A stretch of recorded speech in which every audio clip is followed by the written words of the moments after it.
Senior Advanced, we're going to be talking about antiderivatives. So the topics we're going to cover today are antiderivatives and integrals. So why do we need antiderivatives? Well, here are 3 applications that I'm just going to read, because why not? A physicist who knows the velocity of a particle might wish to know its position at a given time. An engineer who can measure the rate at which water is flowing out of a tank might want to know the amount leaked after a certain time. And finally, a biologist who knows the rate at which a colony of bacteria is decaying might want to know the population at a given time.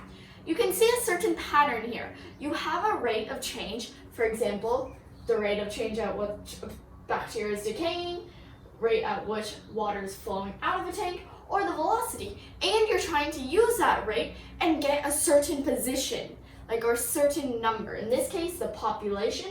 In this, the amount leaked. In this, the position in general. So that's why we have antiderivatives. And in derivatives, which are basically antiderivatives or backwards, and vice versa, we're using a certain position and we're finding the rate of change. So the formal definition of an antiderivative is a function f is called an antiderivative of f, these two are different, on an interval I, if f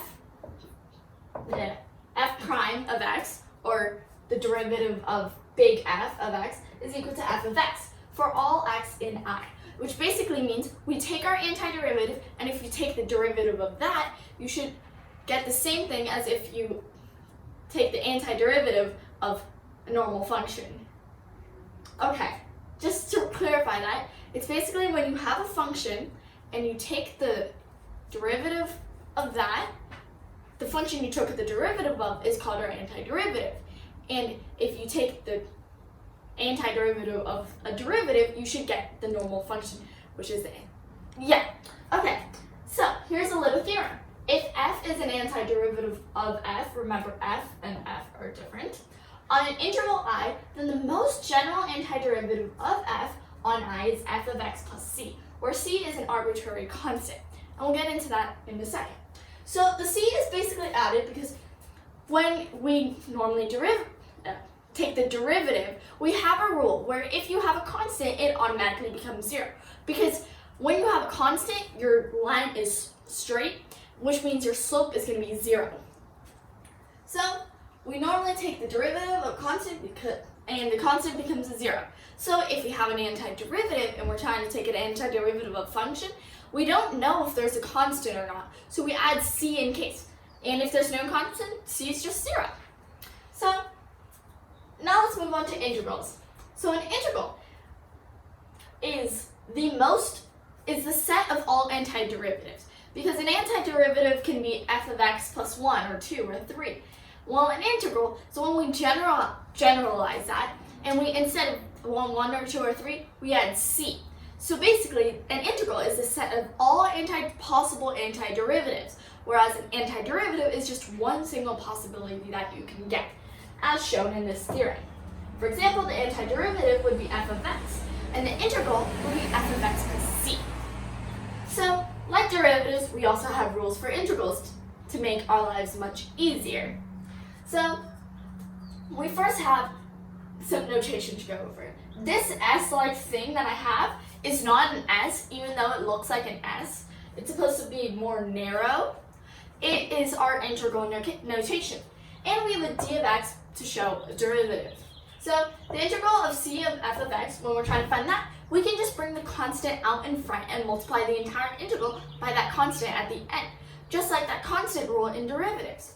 And one thing you notice about all our rules is if you take this side, as in your right side, and take the derivative of that, then you get our antiderivative. Yes. Okay, so if you have the integral of k times dx, you have k times x plus c. Because remember when we had power rule, it would be ax to the n. You would have ax to the a times n. We would have that rule. And then you have the power rule.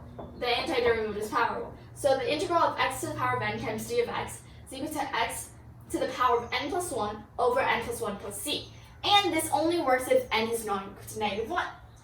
The integral of e to the x times dx is just equal to e to the x. Because if you take the derivative of e to the x, it's still e to the x.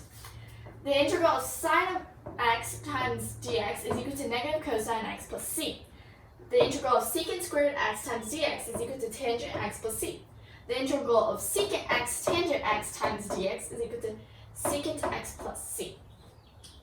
The integral of 1 over x squared plus 1 times d of x is equal to tangent of the inverse tangent x plus c. Cosine x dx becomes sine x plus c. Cosecant x cotangent x times dx becomes negative cosecant x plus c. Cosecant squared x times d of x becomes negative cotangent x plus c. 1 over the square root of 1 minus x squared times d of x becomes the inverse of sine of x plus c. Then we have our version of the sum rule from derivatives.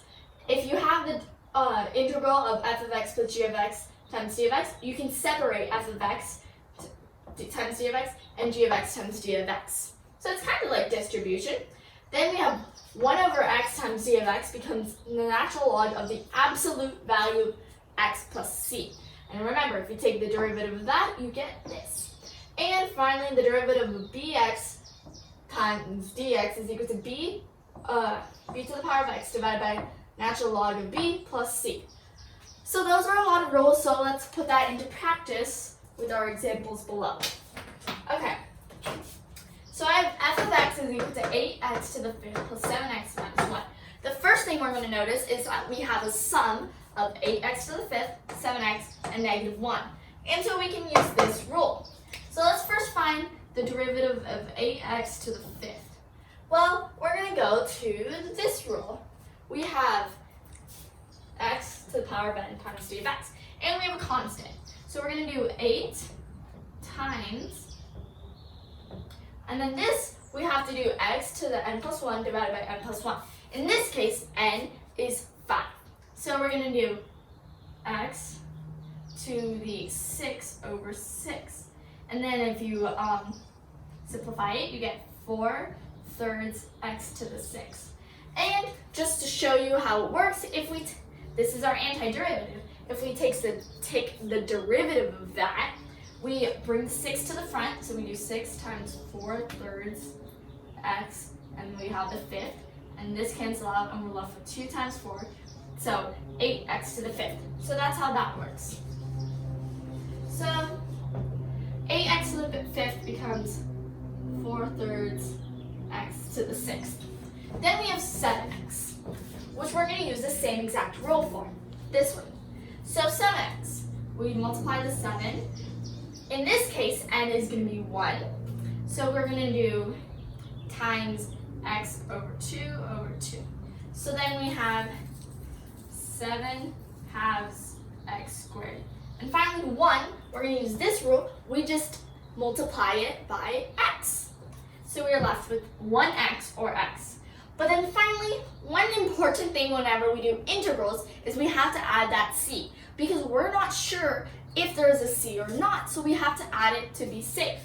So plus c. So our integral is going to become 4/3 x to the power 6 plus 7 halves x squared minus x plus c. And as a little practice of derivatives, if you take the derivative of that, you will get this, 8x to the 5th plus 7x minus 1.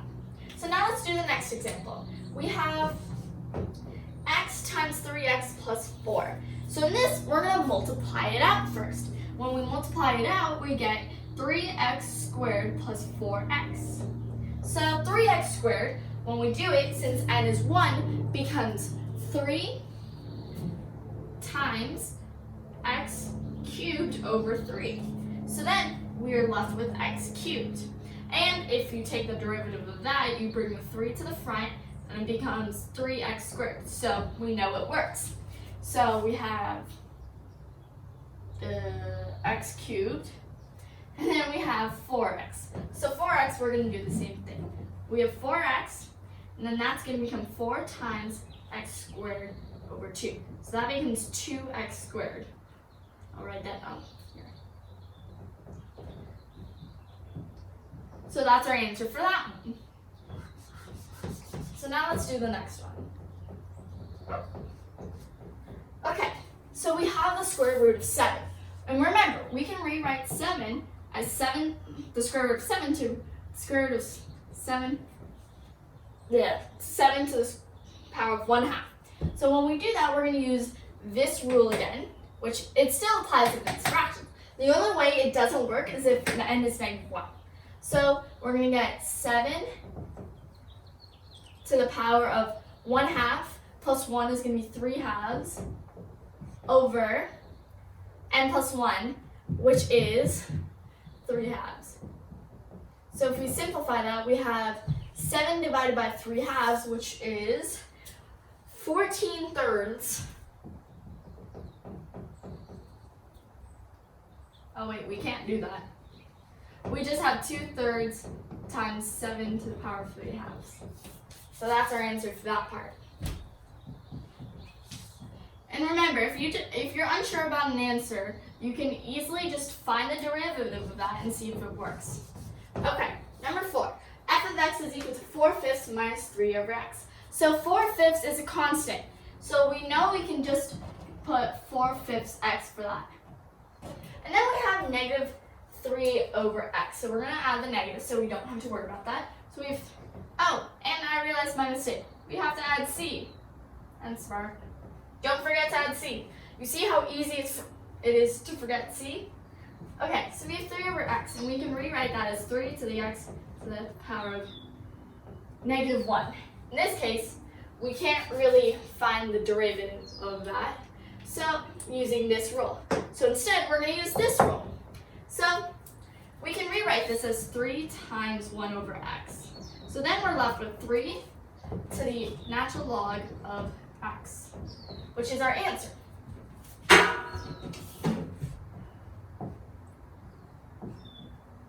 And then we add the c.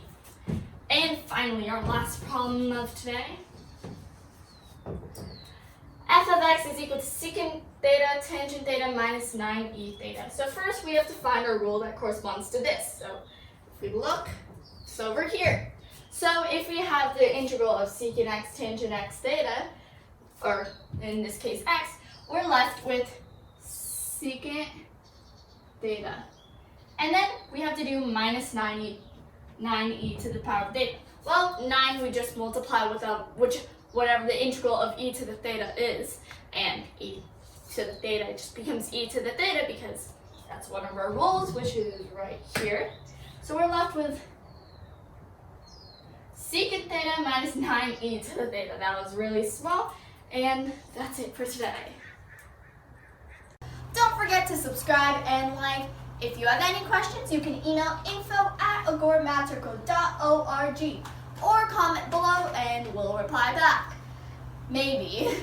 And if you want to see practice things or anything about us, you can visit our website, which is basically the end of the email but without the info and the end. So bye!